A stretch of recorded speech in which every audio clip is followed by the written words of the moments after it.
नमस्कार दोस्तों, सभी का स्वागत है आपका अपना YouTube channel PK four study classes में। दोस्तों आज हम लोग क्लास 10th के हिंदी के मॉडल सेट 3 पूरा क्लियर करने वाले हैं, तो आप लोग वीडियो के साथ बने रहेंगे और लास्ट तक जरूर देखेंगे। ठीक है, चलिए आप लोग ध्यान से समझेंगे। आपको 40 क्वेश्चन यहीं पे याद होने वाले हैं। हम लोग ऑब्जेक्टिव क्वेश्चन 40 का 40 VVI क्वेश्चन जो इंपॉर्टेंट आपके बोर्ड एग्जाम के लिए उसको क्लियर करने वाले हैं। तो आप लोग ध्यान से क्वेश्चन को समझेंगे और देखेंगे। ठीक है, अगर आप इसको चैनल को सब्सक्राइब नहीं किया तो आप इस चैनल को सब्सक्राइब कर लें और इसके बेल आइकन को प्रेस कर लें ताकि सारे नोटिफिकेशन आपको सबसे पहले मिले।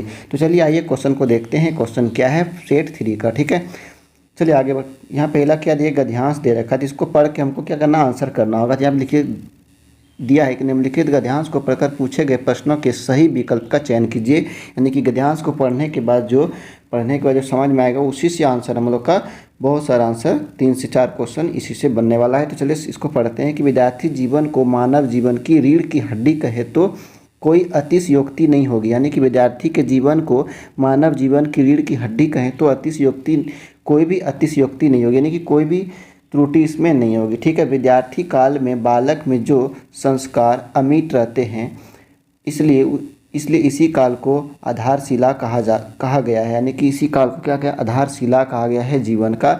इसी काल में बच्चे अपने जीवन के सारे एक्टिविटी को सीखता है, अपने व्यवहार को ठीक करता है। अगर आप पढ़े लिखे रहेंगे तो आपका व्यवहार भी ठीक रहेगा। अगर आप अनपढ़ रहेंगे तो आपको किस जगह पे क्या बोलना है, किससे कैसे बात करना है, कहाँ पे क्या चीज़ करना है, इसका आपको नॉलेज नहीं होगा। इसलिए विद्यार्थी के जीवन जब लड़के पढ़ते रहते हैं तो उस टाइम में उसका जो होता है जीवन ना, उसमें सारी चीज़ उसको सीखने को मिलता है। इसलिए विद्यार्थी जीवन को मानव जीवन की रीढ़ हड्डी कहे तो इसमें कोई भी त्रुटि नहीं मानी जाती है। ठीक है, यहाँ तक बात ठीक है। और देखिए यदि मानव नींव दृढ़ बन जाती है तो जीवन सुदृढ़ और सुखी बन जाता है। यदि इस काल में बालक कष्ट सहन कर लेता है तो इसका स्वास्थ्य सुंदर बनता है। अगर बच्चे अपने विद्यार्थी जीवन में कष्ट को सहन कर लेता है, उसको सह के अपने लक्ष्य की ओर तरफ ध्यान देता है तो क्या कहता है, तो उसका जीवन भी बन जाता है और उसका स्वास्थ्य सुंदर बनता है। यदि मन लगाकर अध्ययन कर लेता है तो उसे ज्ञान मिलता है, उसका मानसिक विकास होता है। विद्यार्थी काल में जो बालक श्रम, अनुशासन, समय एवं नियमन के सांचे में ढल जाता है वह आदर्श विद्यार्थी बनकर सभ्य नागरिक बन जाते हैं। यानी कि सारे चीज़ को आप अगर आप अपने लक्ष्य की तरफ ध्यान देंगे, सारे नियम को समझ के, तो आप एक आदर्श विद्यार्थी बनकर सब नागरिक बनेंगे, एक अच्छे नागरिक बनेंगे। ठीक है, तो चलिए क्वेश्चन पे आते हैं कि क्वेश्चन क्या क्या दिया है, कि इसको पढ़ने के बाद कि किस समय को मानव जीवन की रीढ़ की हड्डी कहा जाता है। देखिए यहाँ पे पहला ही पढ़े हैं कि विद्यार्थी जीवन को मानव जीवन की रीढ़ की हड्डी कहे तो इसमें कोई भी दिक्कत वाली बात नहीं है। तो यहाँ पे क्या हो जाएगा, option number B right answer होगा। क्या होगा, विद्यार्थी जीवन को। तो क्वेश्चन नंबर 1 का आंसर क्या होगा, बी हो जाएगा, राइट आंसर होगा। ठीक है, चलिए क्वेश्चन नंबर 2 पे आते हैं कि मानव जीवन के किस काल को आधारशिला कहा गया है। मानव जीवन के किस काल को आधारशिला कहा गया है, विद्यार्थी काल को, प्राचीन काल को, वर्तमान काल को या फिर बाल काल को। तो यहाँ पे क्या, विद्यार्थी काल को। Option number A he right answer होगा। क्वेश्चन नंबर 3 देखिए कि कष्ट सहन करने से बालक का क्या सुंदर बनता है। क्या सुंदर बनता है, स्वास्थ्य सुंदर बनता है।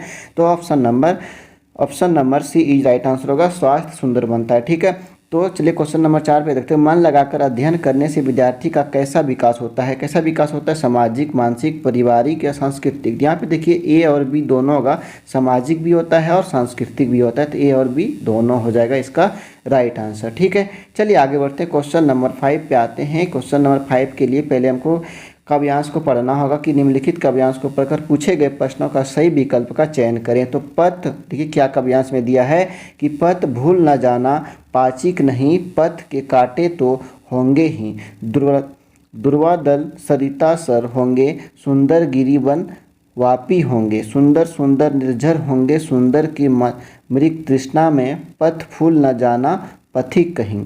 जब जीवन कठिन कर्म पखंडंडी पर राही का मन उन्मुख होगा, जब सपने सब मिट जाएंगे, कर्तव्य मार्ग सम्मुख होगा, तब अपनी प्रथम विफलता में पथ भूल न जाना, पथिक कहीं। अपने भी विमुख पराये बन आँखों के सम्मुख आएंगे, पग पग पर घोर निराशा के काले बादल छा जाएंगे। कहता है कि अपने पथ को नहीं भूलना चाहिए, अपने लक्ष्य को नहीं भूलना चाहिए। अगर आप इसको लक्ष्य को भूल जाएं, अगर आप कुछ जीवन में नहीं कर पाएंगे तो आपके चाहने वाले भी आपसे मुंह मोड़ लेंगे और आपके सामने घोर काले बादल छा जाएंगे। ठीक है, तो चलिए आगे बढ़ते हैं, क्वेश्चन पढ़ते हैं कि राही एकाकीपन का अनुभव कब करता है? विफल होने पर, सफल होने पर, दूर जाने पर, फिर पास आने पर। तो क्वेश्चन नंबर 5 का जो आंसर होगा विफल होने पर, option number A he right answer होगा, विफल होने पर। ठीक है, कहता है कवि किस पथ को ना भूलने की बात कर रही है? प्रेम पथ, कर्तव्य पथ, गिरिपथ या लक्ष्य पथ। तो क्या होगा यहाँ पे क्वेश्चन नंबर 6 का जो होगा आंसर आपका होगा बी नंबर, कर्तव्य पथ। जो अपना कर्तव्य है आप अपने कर्तव्य को करते रहेंगे, अगर आप इसको भूल जाएंगे तो आप जीवन में कुछ नहीं कर पाएंगे, इसलिए अपने कर्तव्य को करते रहना है। ठीक है, चलिए आगे बढ़ते हैं, क्वेश्चन नंबर 7 पे आते हैं कि कवि ने कांटे शब्द का प्रयोग किसके लिए किया है? तो कांटा क्या होगा? बाधा के लिए, तो option number A is right answer होगा। क्वेश्चन नंबर 8 देखिए, कविता में पथिक किसा हो गया, किस लिखाना चाहिए यहाँ पे, किस अर्थ में प्रयुक्त हुआ है? सैनिक, डॉक्टर, राहगी या फिर बेरोजगार। तो यहाँ पे क्वेश्चन नंबर 8 का जो आंसर होगा आपका सी नंबर होगा, राहगी।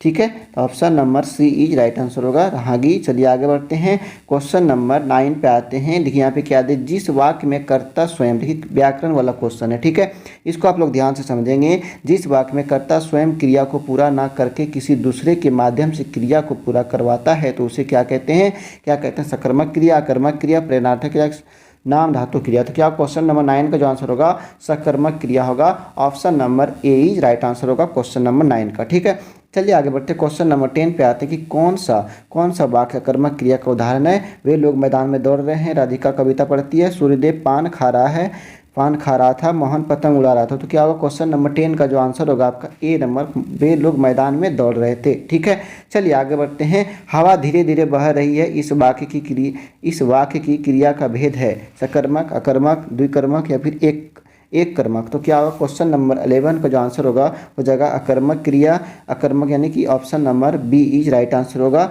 चलिए आगे बढ़ते हैं, क्वेश्चन नंबर 12 पे आते हैं कि सभी मैदान में खेल रहे हैं, इसमें क्रियापद क्या है?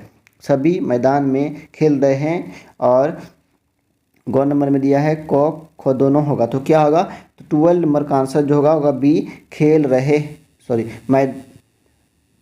ऑप्शन नंबर 12 का होगा बी नंबर यानी ख नंबर होगा, option number B right answer होगा। ठीक है, चलिए आगे बढ़ते हैं, क्वेश्चन नंबर 13 पे आते हैं कि मैं कहानी पढ़ता हूँ, किस वाच्य का उदाहरण है? कर्तव्यवाच्य, कर्मवाच्य, भाववाच्य, फिर अकर्तवाच्य। तो क्या होगा क्वेश्चन नंबर 13 का जो आंसर होगा आपका ए कृत्यवाच्य। ठीक है, कृत्यवाच्य। चलिए आगे बढ़ते हैं, क्वेश्चन नंबर 14 पे जिस वाक्य होगा यहाँ पे भैया, जिस वाक्य की क्रिया हमेशा पुल्लिंग, एक वचन एवं अन्य पुरुष में होती है वह वाक्य है क्या?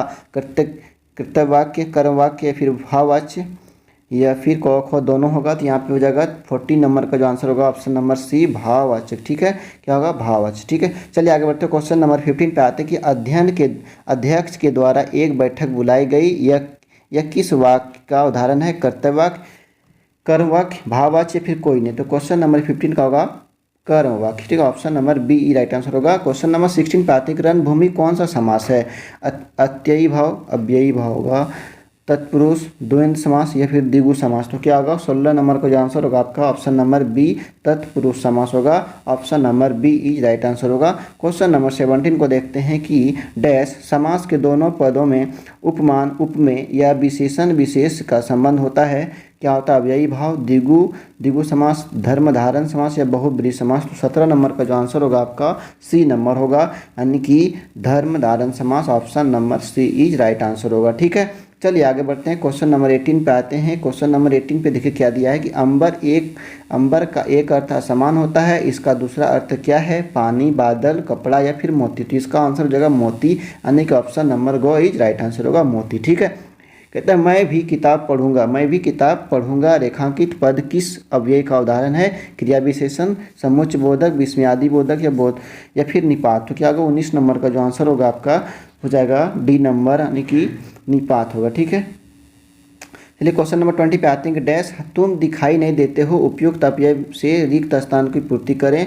आजकल, छी, गौ नंबर में है छी, जोर से या फिर के सामने। तो क्या होगा 20 नंबर का जो आंसर होगा आपका ए नंबर होगा, आजकल तुम दिखाई नहीं देते हो। ठीक है, तो ऑप्शन नंबर कोई राइट आंसर होगा। 21 का देखिए, जहाँ चाह होती है वहीं राह होती है, आश्रित उपवाक्य के भेद का नाम लिखिए। तो क्या होगा संज्ञा उपवाक्य विशेषण उपवाक, क्रिया विशेषण उपवाक या फिर कोई नहीं। तो इसका जो आंसर हो जाएगा आपका क्वेश्चन नंबर 21 का जो आंसर होगा आपका क्या होगा, ऑप्शन नंबर सी, क्रिया विशेषण उपवाक होगा।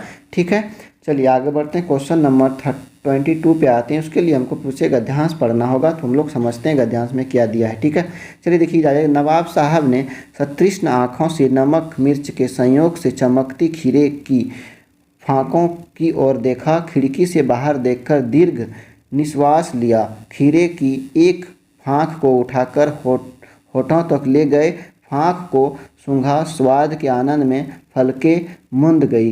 ठीक है, पलकें क्या हो गया, मुंद गई। स्वाद, खीरे के फाँके जो थे ना, उसके स्वाद को सूंघने से जो स्वाद हुआ उससे उसके आंखें की पलकें जो क्या हो गई, बंद हो गई। तो यहाँ पे देखिए क्या दिया है कि प्रस्तुत गद्यांश किस पाठ से लिया गया है। नेताजी का चश्मा, एक कहानी यह भी, या फिर लखनवी अंदाज, या फिर बाल गोविंद भगत। तो क्या होगा, 22 का जो आंसर होगा आपका हो जाएगा सी नंबर, यानी कि ये को यानी कि लखनवी। ठीक है, option number go is right answer होगा।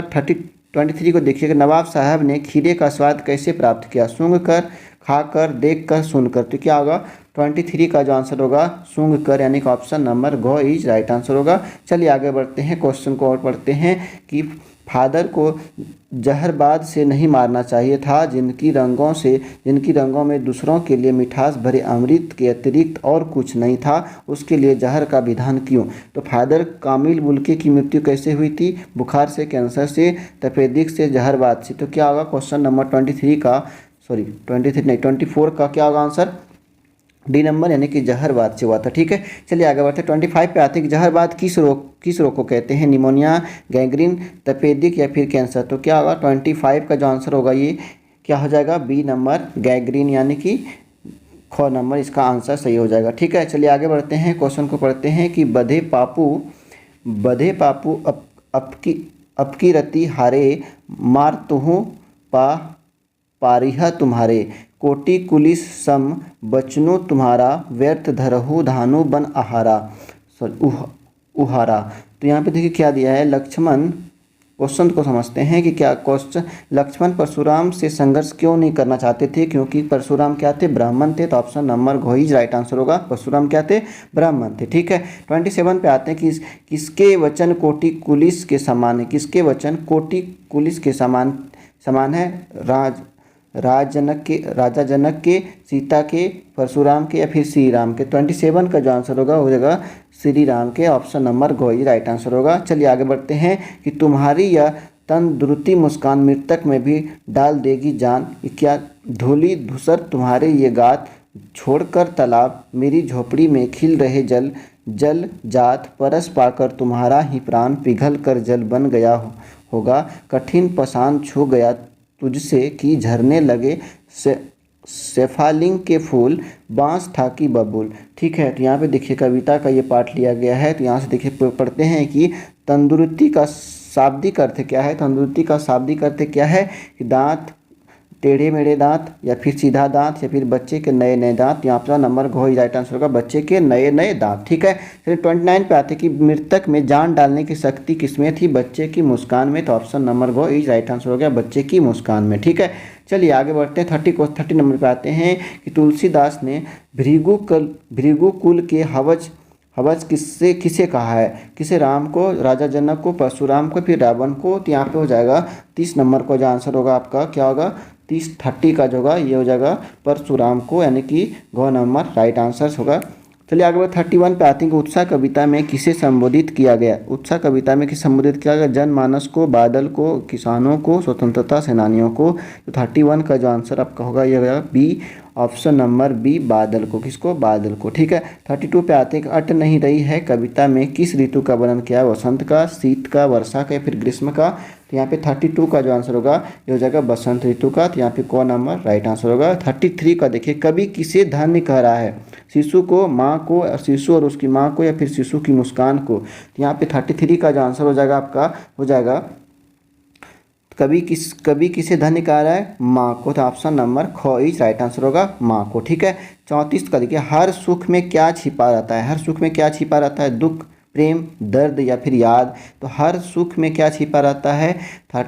4 का जो आंसर आपका होगा हो जाएगा ऑप्शन नंबर ए, दुख छिपा रहता है। ठीक है, जॉर्ज पंचम की लाट 35 लिखे थे, जॉर्ज पंचम की लाट से क्या गायब हो गई थी, नाक, कान, मूछें या फिर आँख। तो क्या होगा 35 का जो आंसर होगा आपका, इसका नाक गायब हो गया था, option number A he right answer होगा। 36 पे देखिए, गंगटोक नगर किस राज्य की राजधानी है, असम की, सिक्किम की, बंगाल की, अरुणाचल प्रदेश की। तो यहाँ पे 36 का जो आंसर होगा ये हो जाएगा 36 का सिक्किम, यानी कि ऑप्शन नंबर ख ही राइट आंसर होगा। चलिए आगे बढ़ते हैं, 37 पे आते हैं। 37 पे देखिए, बाबूजी की पूजा वाली अचमनी क्या बनती थी, चम्मच, छोलनी, गिलास या फिर कलछी। तो यहाँ पे 37 का जो आपका जो आंसर होगा हो जाएगा 37 का आंसर होगा कलछी। ठीक है, तो ऑप्शन नंबर घ ही राइट आंसर होगा। तो फादर कामिल बुल्के की मृत्यु कैसे हुई थी, कामिल बुल्के की जो मृत्यु हुई थी वो कैसे हुई थी, हो जाएगा इसका जहरबाद से हुई थी। किससे हुआ था, जहरबाद से हुआ था। हम लोग पीछे भी इस क्वेश्चन को पढ़े हैं। चलिए आगे 39 पे आते हैं, बाल गोविंद भगत क्या थे, साधु थे, सन्यासी थे, गृहस्थ थे या फिर महात्मा थे। बाल गोविंद भगत क्या थे, गृहस्थ थे, ऑप्शन नंबर ख इज राइट आंसर होगा। बिस्मिल्लाह खां, क्वेश्चन नंबर 40 देखिए, बिस्मिल्लाह खां के पिताजी कहाँ शनाई बजाते थे, मंदिर में, मस्जिद में, गुरुद्वारा में, फिर चर्च में। तो 40 का होगा चर्च में, मंदिर में, तो option number A is right answer होगा। तो इस तरह से हम लोग का हिंदी का सेट 3 पूरा क्लियर हो गया। तो हम लोग पूरी वीडियो को अच्छे से समझें, आप लोग को याद भी हो गया होगा क्वेश्चन। तो आप लोगों ने जिन बच्चों ने चैनल को सब्सक्राइब नहीं किया तो सब्सक्राइब कर लें और इसके बेल आइकन को प्रेस कर लें और जितना ज़्यादा हो सके इसको शेयर करें ताकि सभी बच्चों को क्वेश्चन मिल सके। ठीक है, तो चलिए फिर मिलते हैं नेक्स्ट वीडियो में, तब तक के लिए जय हिंद, थैंक यू।